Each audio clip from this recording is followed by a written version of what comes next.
Namaste. Welcome to another edition of Navimash podcast. So today we are again back with one more important podcast with regard to the elections which is happening in West Bengal. And today we have with us a veteran journalist of 30 years of experience with us, Mr. Surajit Dashgupta. So today, as you can see in the topic itself, why West Bengal matters. So in the social media, in the mainstream media, in the newsroom media, we are seeing tremendous coverage being done because we have Home Minister Amit Shah is there in West Bengal for last 15 days. He will be there till 29th. And we also have our Prime Minister being there in West Bengal campaigning today in North Kolkata. So we have seen the big biggies of BJP and of government functionaries are there in Bengal. So why there is so much importance given to Bengal? Why Bengal matters? So Namaste, Sojitda. Namaste. So Surajitda, the first question, without doing too much of an intro, let's deep dive into the discussion. So first question, why Bengal matters and why we have HM and PM in Bengal right now today. Bengal matters not only because of its glorious heritage, but also because of the current geopolitical reality where it is a border state, a very sensitive border state, and the country on the other side of the border happens to be a Bengali speaking country, the residents of which are sometimes difficult for other Indians to distinguish from the Bengali population of West Bengal. And this scourge of infiltration, which has threatened to change the demography of not only Bengal, but also the rest of the country. And then the struggle of the administration to identify them, and the local Trinamool Congress administration coming in the way of national security. These are concerns. These are concerns that the center, that is the union government led by Prime Minister Narendra Modi, was well aware of. However, as we have seen in the past 12 years, that Mr. Modi prioritizes his battles. There are a lot of things that were amiss, that were not in place, that were incorrect in the way India was being governed between 1947 and 2014. However, Mr. Modi did not open all the fronts together. We have seen a whole lot of reforms. We have seen the removal of Article 370, its applicability on Jammu and Kashmir. We have seen the reclaiming of the Ayodhya Ram Mandir. We have seen triple talaq being abolished. We have seen even very modern moves like removal of the Section 377, which made homosexuality a crime. But in the case of, let's consider CAA, the Citizenship Amendment Act, we saw how, in the name of democratic protests, violent riots were engineered all across the country.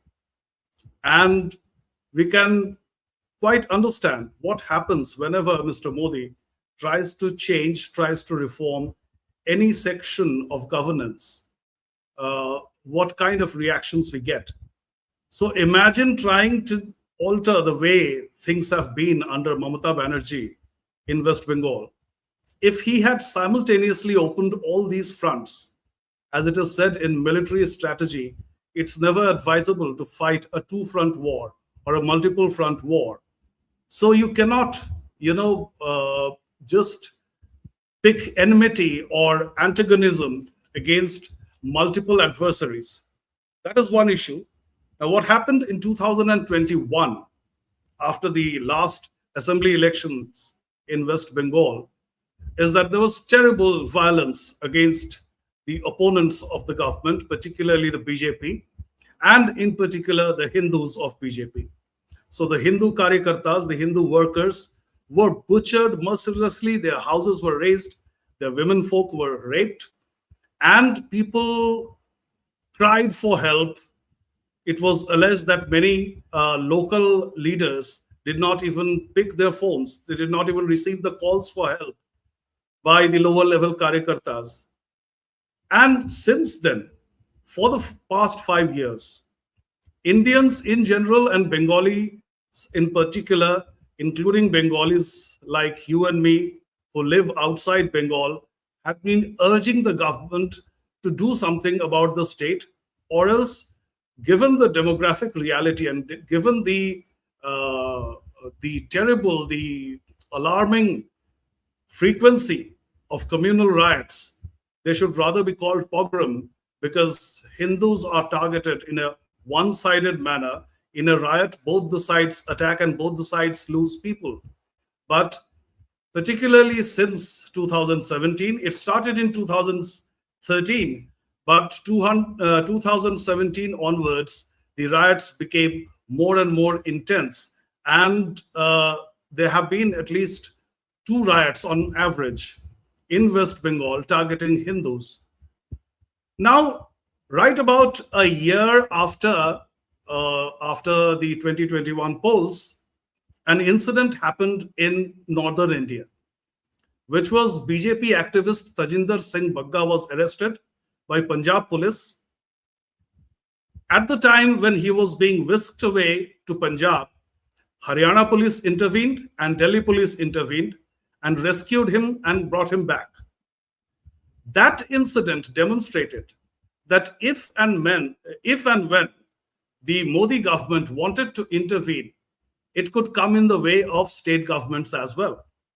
And then people asked, why was this same intervention not used in the case of West Bengal? People demanded president's rule. Now, what we are seeing right now is that while the BJP is kind of ideologically committed never to impose Article 356, which is president's rule on West Bengal, the ongoing elections are being held virtually in a president's rule kind of atmosphere, where except for regular law and order cases, the West Bengal police, which has always been infamous for being an extension counter of the ruling party in the state, its powers have been stripped, and it has to work in coordination with the Central Armed Police Force, CAPF, under which there is CRPF, there is CISF, there is BSF, there is Assam Rifles, there is ITBP, etc. Now, even then, in the first round of the election, we saw some trouble, although mercifully, there was no political murder.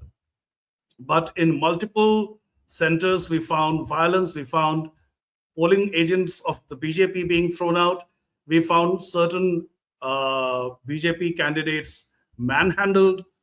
But barring these instances, the way this election has been handled by the center with the help of the election commission, which is only doing its duty, which it should have done 5 years ago as well, and even in 2024 Lok Sabha elections. Take, for example, the margin with which Abhishek Banerjee won from Diamond Harbour 2 years ago. That's incredible. It's unbelievable that you win by 7.5 lakh, roughly 7.5 lakh votes. The last time we heard of huge margins of victory in Lok Sabha elections, which have the largest constituencies. First, we heard of Narasimha Rao winning from Andhra Pradesh. Then we heard of Rambilas Paswan winning from, I think, Hajipur in Bihar. And even they paled in comparison to the margin with which Abhishek Banerjee won. And just about a couple of months ago, there was a ruckus in his constituency, and the henchmen and thugs of the Trinamool Congress, there were two factions that fought with each other, and one of them started singing. The side that was roughed up started singing. They revealed how Abhishek Banerjee managed to win that election. So taking these things into consideration, and while verifying the claims of Bengalis like us, that West Bengal is not like the rest of the country. It is not even as, if you consider how bad the situation is, you cannot even compare it with Lalu Prasad Yadav's Jungle Raj.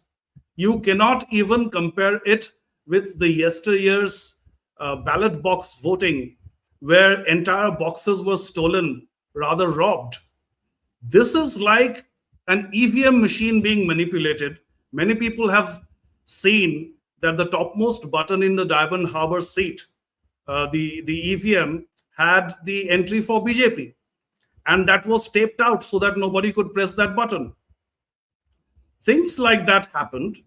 Following the elections again, since there were a lot of turncoats from the Trinamool Congress into the BJP, they were humiliated.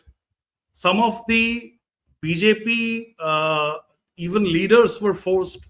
I believe that Babul Supriyo went back to, I wouldn't say went back because he was not there earlier. He went to Trinamool Congress under threat, under coercion, because the way things were happening in Asansol, and he was getting no support there. And even if you consider turncoats, take for example Mukul Rai, who was in the BJP for a short while. He is no more now. Now, he was known for election management or mismanagement. He used to do that job for the TMC.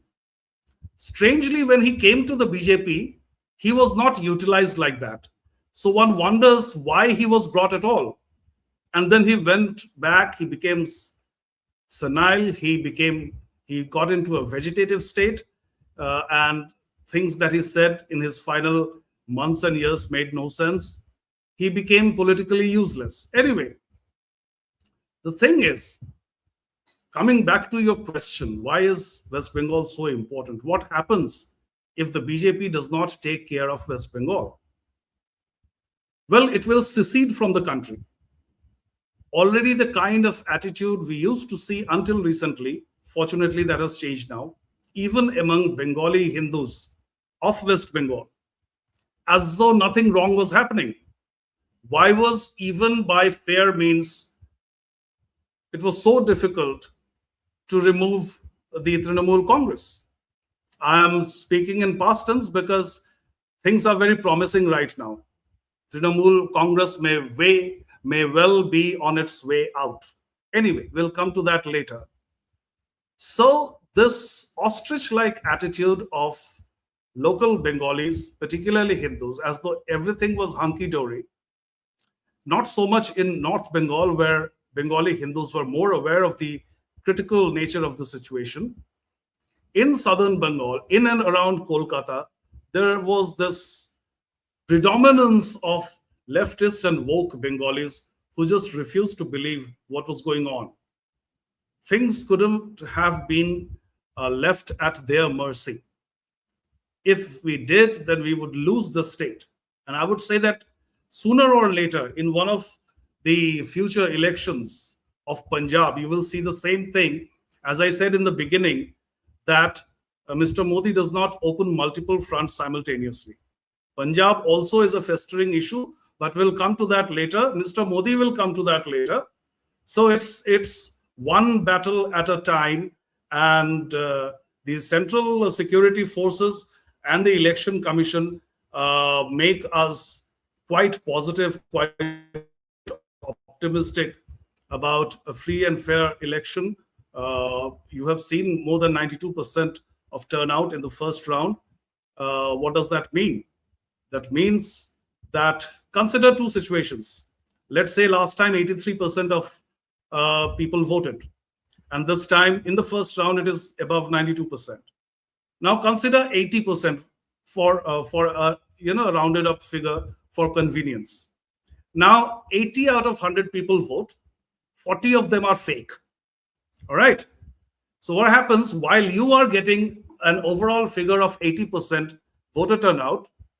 It is actually more than 50% of that, that is 40 people out of those 80 are voting for the TMC. And out of the remaining 40, even about 50%, let's say 20 more would be voting for the TMC. what is left to fight then? There's no battle left. Now consider 80 people fighting, all of whom are genuine voters. That makes a big difference. And why this makes a difference is that even if a part of these 80 people, this time it is 92, of course, a part of these 92 people are TMC voters. Who are the people who were not allowed to vote the last time? People who were threatened at home, people whose passage to the nearest polling booth was blocked, who were told আপনার vote পড়ে গেছে, বাড়ি যান. Things like people like these have voted this time, who were deprived the last time. So it's things are very positive this time. West Bengal is poised for a change, and this was very important for the country. Uh, I will quote you some data and then I will take your assessment and also take your comments. First of all, we have seen the Bengali migrant labor, the not labor, I would say middle class or lower middle class people, people who do normal blue collar jobs, they have come in droves to vote. Many of them Yes. for TMC, many of them Yes. also for BJP. And we also see for the first time in my lifetime, I haven't seen software engineers booking their tickets from Bengaluru and come to Bengal to vote. I don't know who they voted for, but have you observed this unprecedented historic event happening in your lifetime, where the like non-resident Bengalis like you and I, okay, would spend 20K to and fro just to go and vote? And this has happened this time. What it suggests, or what it shows in terms of historicness of these elections? While on the one hand, across elections in India, the poor and the lower middle class have always voted in larger numbers than the upper middle class and the rich. What is different in the case of West Bengal this time is that a larger bulk of these migrant workers are pro BJP voters. I mean, you look at the videos of them, reaching different railway stations, ISBTs, mostly railway stations, and inside the coaches, and they have filmed themselves chanting the slogan Jai Shri Ram. It leaves nothing to imagination. You don't have to imagine whose voters they are. And the pain along with the exuberance is so telling. It's so palpable that you see the pain of people who love their state, unable to work in their state, having to migrate to faraway states for livelihood, and they would not like to do that.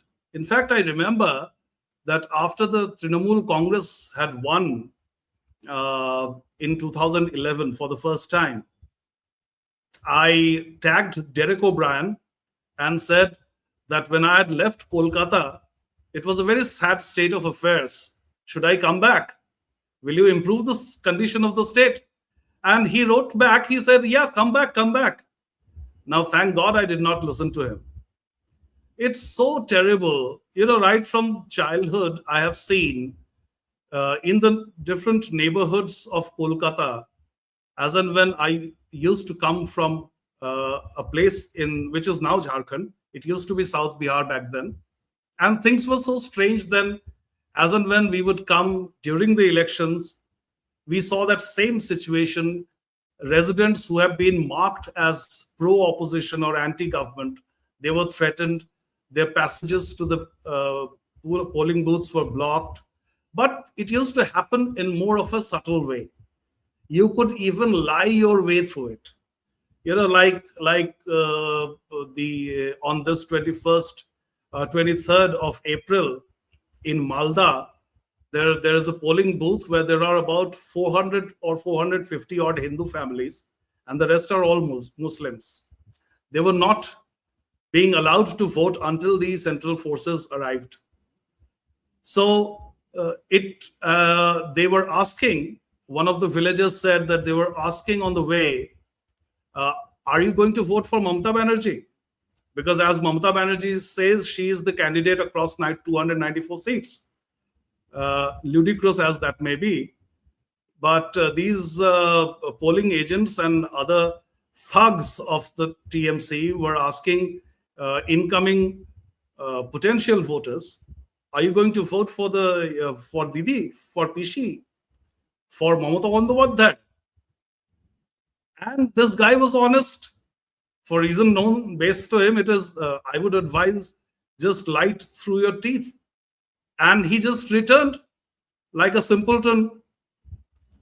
And there were other youngsters who were quite upfront about it. They said, "No, we are BJP voters." And they were thrashed. Their mobile phones were broken when they tried, they were snatched away and broken when they tried to film the whole thing. Anyway, about half a day later, the central forces arrived and they could vote. And this was a situation prevailing even under the CPM rule for 34 years, but in a more settled way. It was not very clearly, are you a CPM voter? Because what happens is that Bengali community, I mean no disrespect, but the Bengali community is a garrulous lot, is a talkative lot. And they chit chat a lot about politics. When they do, whether it is in a community club, whether while playing carom with your neighbors, whether at the college canteen, when you speak on politics, your tastes and preferences get revealed, get exposed. And even that is enough for you to be targeted during the next election. So this is the thing that has always happened in West Bengal, that atmosphere of fear, that situation of blockade, of violence, etc. And this is something that the central authorities, not only any government in power, for example, Indira Gandhi and Rajiv Gandhi, and then Narasimha Rao during the Congress years at the center, and then there was Atal Bihari Vajpayee. I remember that my boss of one time, when I was working with the Pioneer, Mr. Chandan Mitra, who was the chief editor, used to be with the BJP then. And twice he fought from Howrah. On both occasions, he lost. And after losing each time, he complained in his column. It is in the public domain. One can find out from the archives of the Pioneer. He complained that he failed to impress upon the BJP leadership that participating in an election in West Bengal is not the same as doing so in the rest of the country. Until and unless you can assure the voter of his safety, they are not going to vote for you. This is the big change we are seeing. Even before the election started, we saw the police, accompanied by the central forces, reaching out to villagers, every village, and then telling them not to fear anybody and to vote who they wish to, vote for whoever they wish to. So that was a big change. Yeah. So last two questions I will have for you, and then we have one more program to go to. So first question, the second last question: do you think in 1977, when the CPM came into power, West Bengal became the North Korea of India?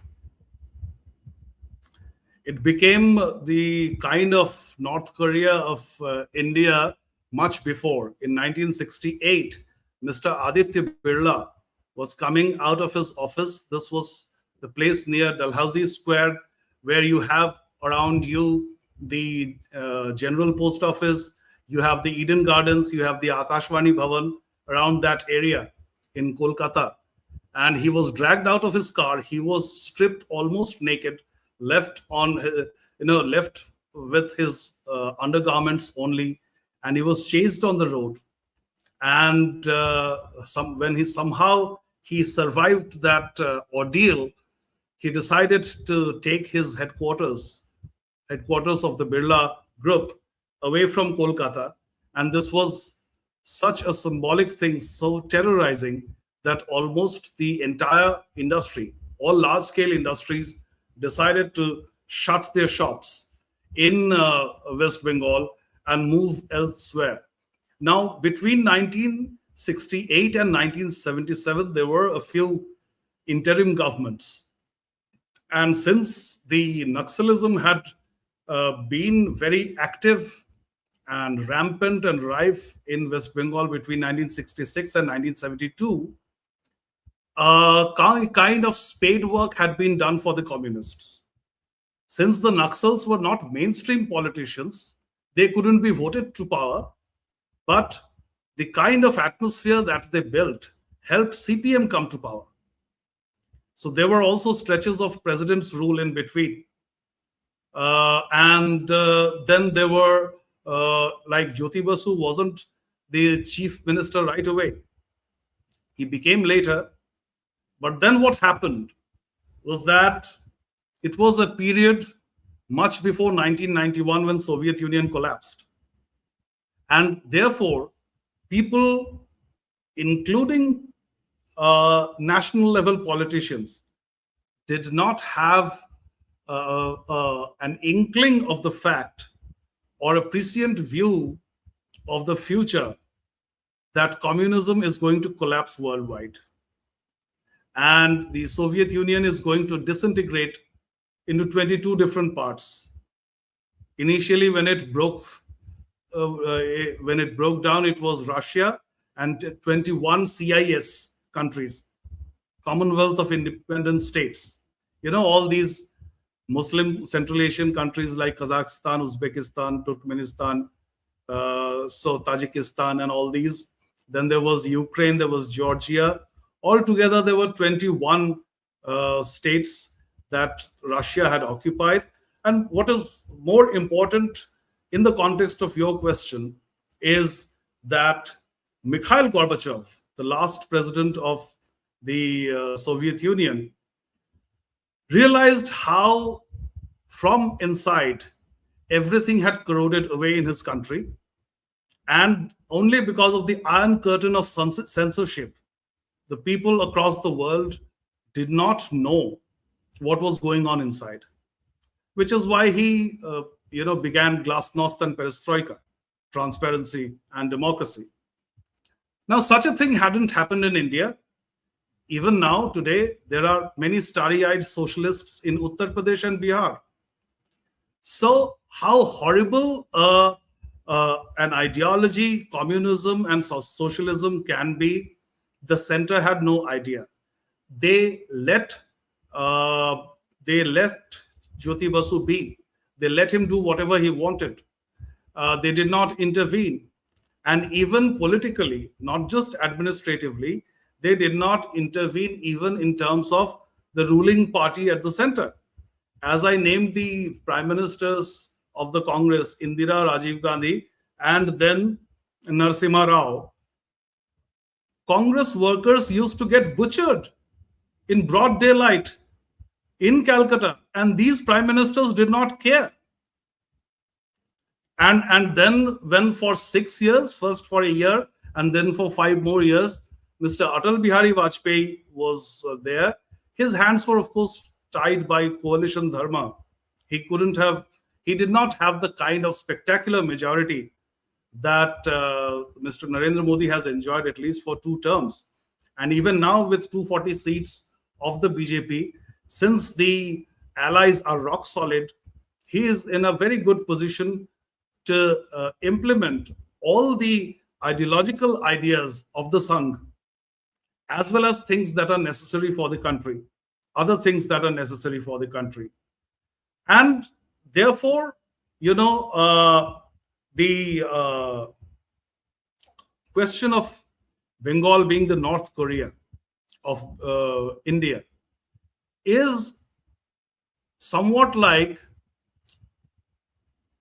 if I may draw that analogy, that if any day the United States wishes, North Korea's dictatorial regime can end. But has the United States wished it as so far? No. Similarly, all these governments preceding Mr. Narendra Modi's were like the United States staying far away, once in a while issuing a statement condemning what is happening in North Korea, and they would do the same thing with Jyoti Basu's Bengal, or and then Buddhadev Bhattacharya's Bengal. Imagine the period between 2007 and 2011. Finally, Mamata Banerjee came to power. What if, what if the Nandigram agitation and the Singur agitation had been spearheaded by the BJP instead of the TMC? Imagine the scenario today. Of course, the BJP wouldn't be anti-industry, so it might not have done anything in Singur, but at least in Nandigram, where Buddhadev Bhattacharya was bringing in a notorious company called the Salem Group from Indonesia, there were all reasons, all the good reasons to intervene, to interject. But then Bengal was a distant place, not only a distant place, but also a distant idea for much of North India back then. So they sat back like spectators, somewhat even enjoying the show. And all that while, all those 34 years of communist rule, you know what people in the bipolar state used to say?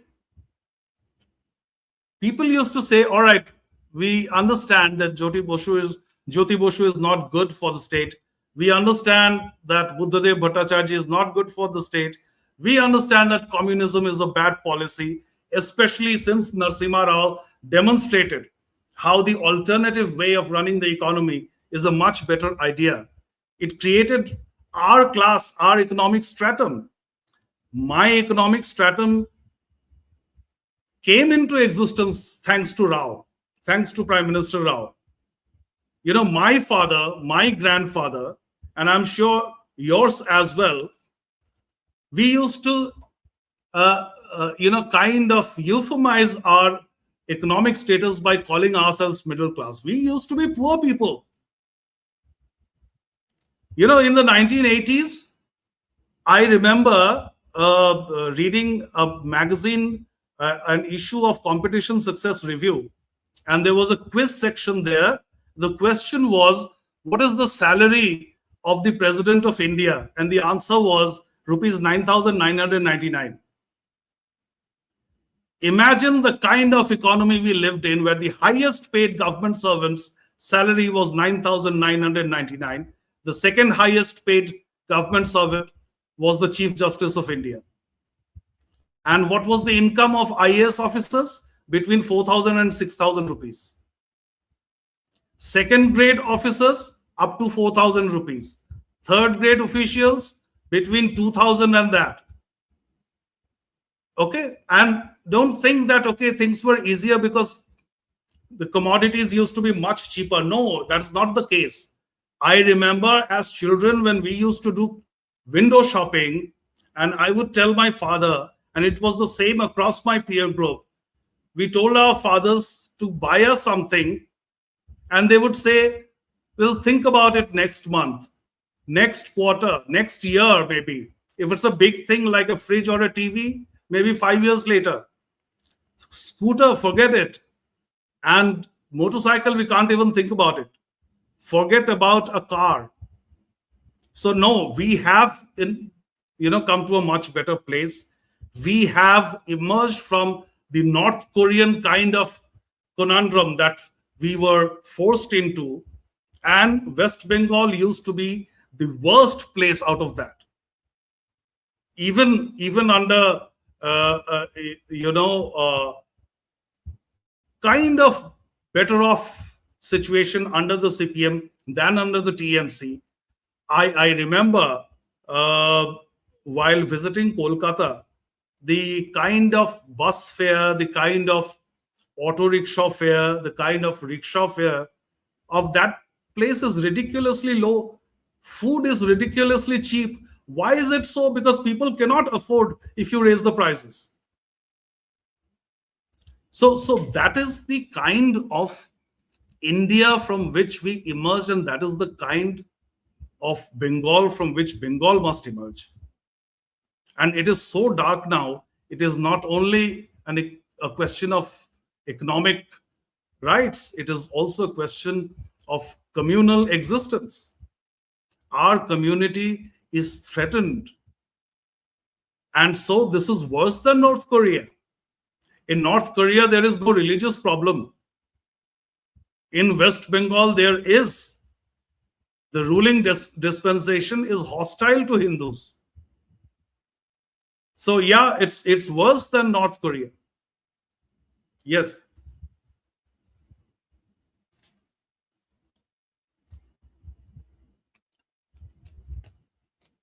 can't hear you. Yeah.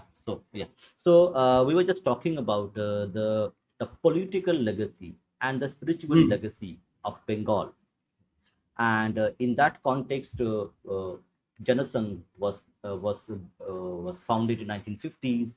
Then we had Janasangh gave way to BJP, and Janasangh was founded by Shyama Prasad Mukherjee. So, would you like to share your comment, your thoughts, the political and spiritual thoughts on the legacy of Janasangh, Shyama Prasad Mukherjee, and is PM Modi the legacy holder, the holder of ideological flower in terms of the politics and spirituality has come together, and we see Yeah. PM Modi and Amit Shah being here for last 5 days for Narendra Modi and maybe Hmm. 10 days for Amit Shah. So is this more than politics when we see the PM and HM being in Bengal as the holders of legacy, the motherland of Hindutva? I'm so glad you brought in the name of Dr. Shyama Prasad Mukherjee.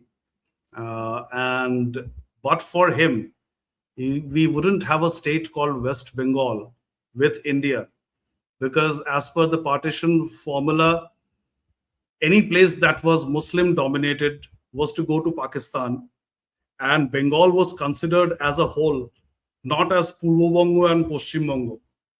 That was not how they were thinking about it. So even as there were pockets in undivided Bengal, which are now in Bangladesh, which went to East Pakistan, which were Hindu dominated, because of convenience, they were given away to East Pakistan. For example, my mother hailed from Khulna, from district Khulna, and Khulna used to be Hindu dominated.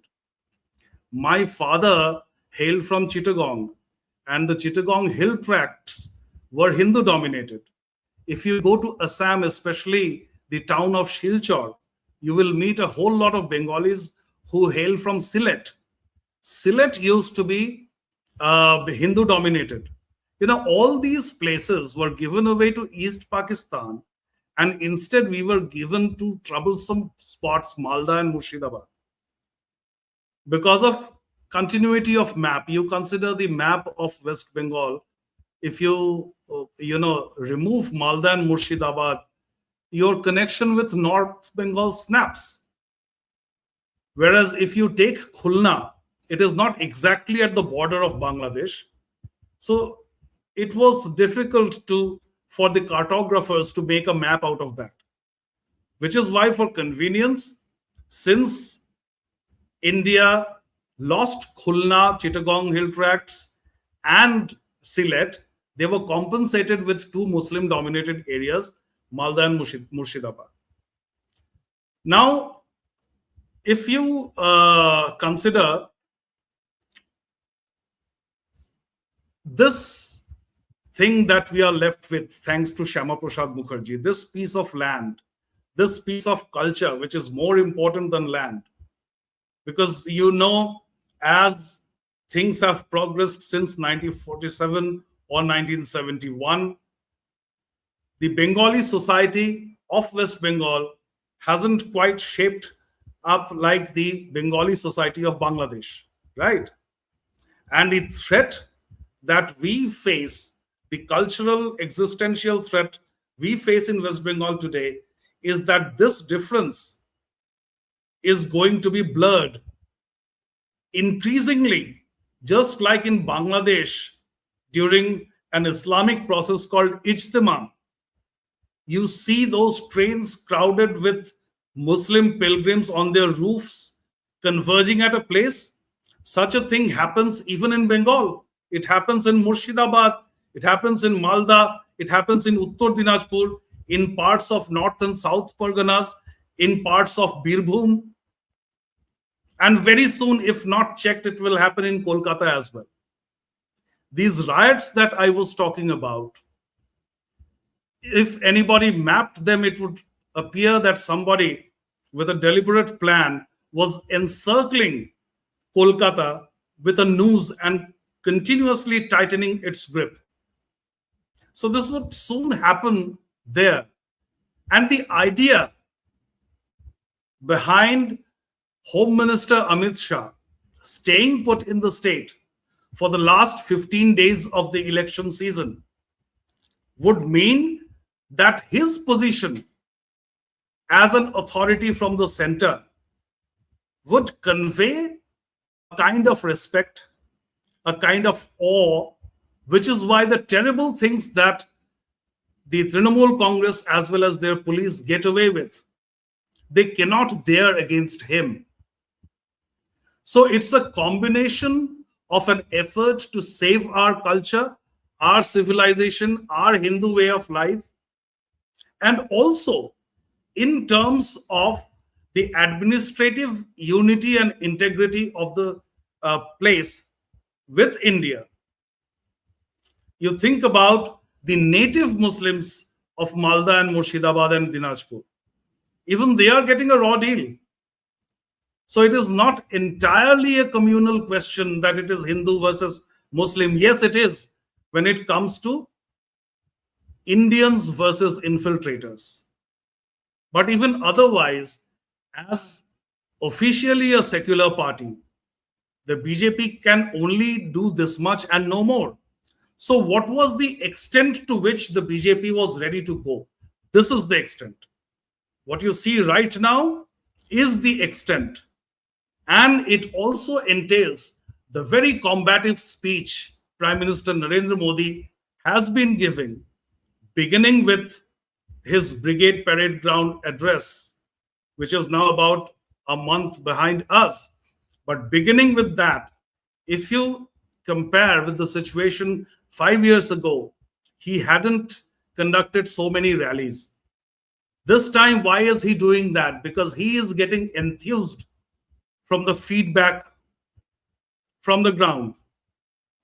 The way villagers in Purulia, in Bankura, in Bardhaman, in Shiliguri, in different parts of the state are responding with the slogan of Jai Shri Ram, the way they are thronging to any place that where Mr. Modi is scheduled to speak or Mr. Amit Shah is scheduled to speak, and contrast that with the thin and slim attendance in the public meetings of Mamata Banerjee, even in her home turf of Bhawanipur.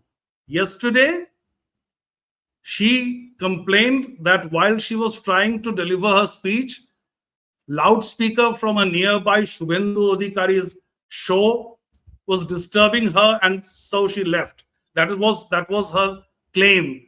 She sought forgiveness from the audience and left. The camera did not turn towards the audience. But what was later revealed was that beyond the few seats that Karyakartas occupy, the chairs were empty. It was embarrassing for her.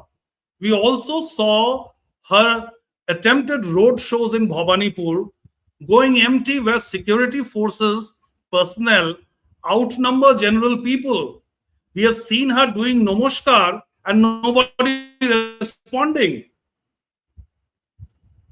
Whereas at the same time, when even small time BJP leaders who have been given tickets this time are reaching out to the victims of 2021, instead of complaining, they may be breaking down. Their pain is still unbearable. Somebody lost his child, somebody lost her daughter,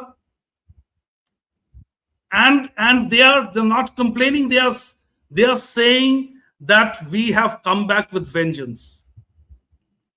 So this is the kind of feedback, this is the kind of response that the people of Bengal are giving to the BJP this time, which encourages the top leadership all the more to go all out. And that's what is happening.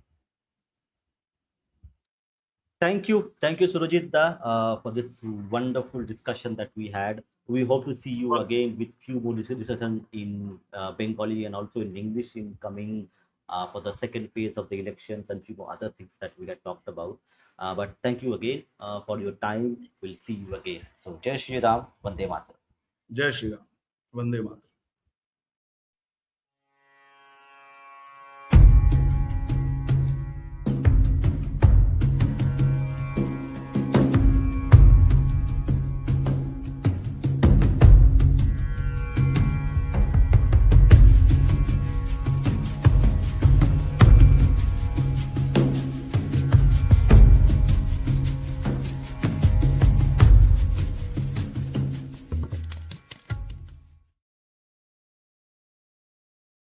Ah,